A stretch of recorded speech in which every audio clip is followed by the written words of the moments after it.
Hey guys, this is Rutledge from TechRaptor. I'm sitting down with Mike from Bugbear Games. We're going to talk a little bit about Nephilim Final Judgment. So Mike, you guys, these awesome minis for us. Do you want to run us a little bit through what the game's about? Yeah, so the general story behind this is as humanity has progressed, all of these fairy tales and stories that we have had of these mystical creatures has kind of taken the real creatures and pushed them to another realm, kind of through a portal like that. And we've actually reached a point in humanity where they figured out how to get over there and they kidnapped one and started experimenting. Well, with the backing of war and some other key characters, they've decided we've had enough of this. We're going to go in and we're going to do what we need to do. We're going to judge them. Whether that means saving the good ones or eliminating everybody is up to the players. I guess run us through just the basics of how the game plays. What inspired some of the gameplay? Sure. One of the things I love is not having to run a game.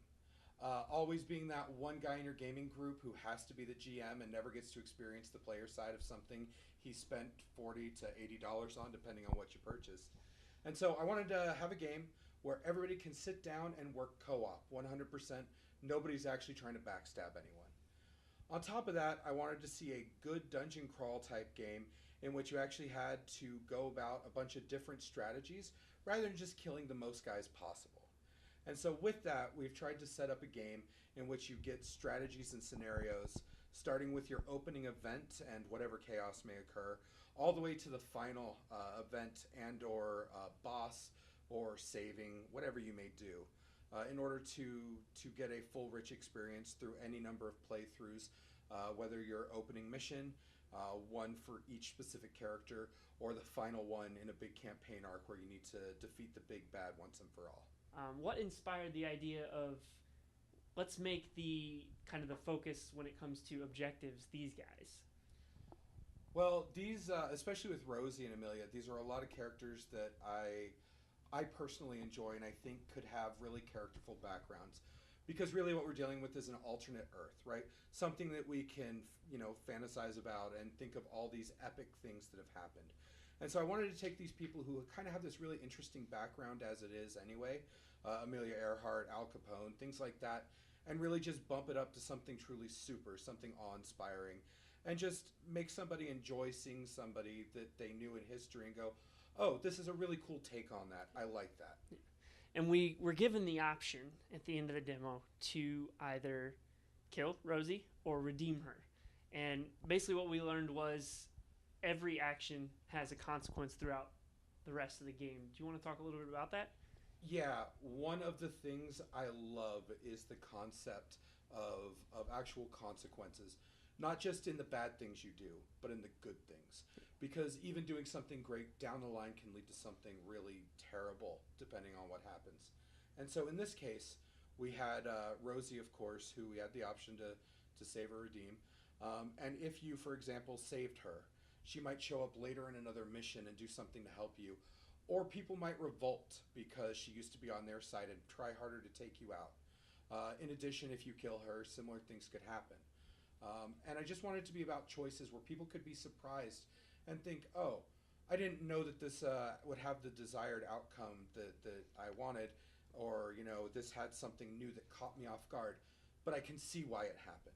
And that way you're not always playing for the best outcome in each individual scenario. You're playing to see a story and to follow that story through. So with that said, the game is playable in a campaign, correct? Yes, right now it has one big main campaign. That campaign is 10 missions long.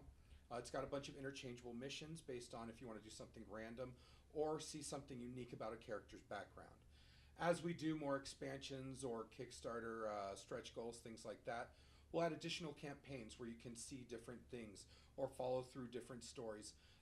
Maybe something completely opposite of what the initial one is, or maybe just taking that story a step further and seeing what happens.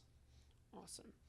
So the art style, do you want to tell us a little bit about that? Because it's pretty great. I like it. Thank you.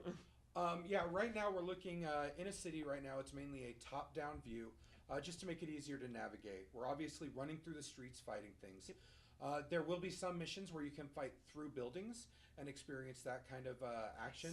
But as for right now, we're dealing with a lot of outside resources. And part of this is because I wanted to eventually add into different missions later on tokens.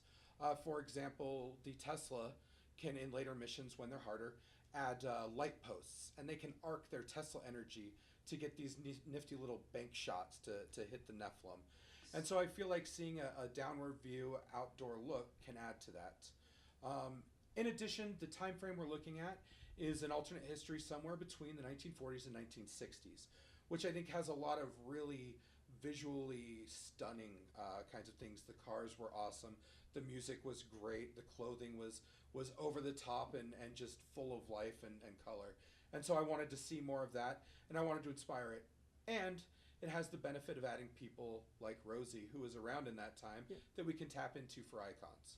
So you were talking briefly about the dungeon crawl nature of the game. Do you want to expand upon that a little bit and how that works with the campaign? Sure. So when you're going through and when you're dealing with a lot of the situations and stories, you end up in different map building situations. One of the ones that most people are familiar with is you go to move to a tile, you reveal a tile, and it gets placed. This is one that you can do, and depending on the mission is how it works. Okay. But there are some missions that take a different stand, in which your portal opens up into the middle of a battlefield or a city that already exists. And so prior to starting the game, you can actually sit down with your fellow players and friends, and you can sit, and as you flip randomly through your stack and following a set of rules that obviously exists, you can build the board and strategically decide where you're going to want your different spawn points to be, or where you want the bystanders to be. And then once you get to the end of building it, and you have to place some scenario tiles, like where you find Rosie, or maybe where you have to rescue a bystander and take that final person to a special goal, you can look at the map and decide, oh, we should place it here. And so part of the strategy and fun is getting down and sitting and going, hey, I want to build this board a specific way. Let's see how close we can get to that. The other nice thing is if you're traveling and you're on kind of an odd table like we have here, by adjusting some of the placement rules, you can actually build it to fit almost any play style or play area. So that unlike a lot of dungeon crawl-esque games, you can take it with you and you can play it on the go and at a friend's house who doesn't have the 4x8 table that you might need for others.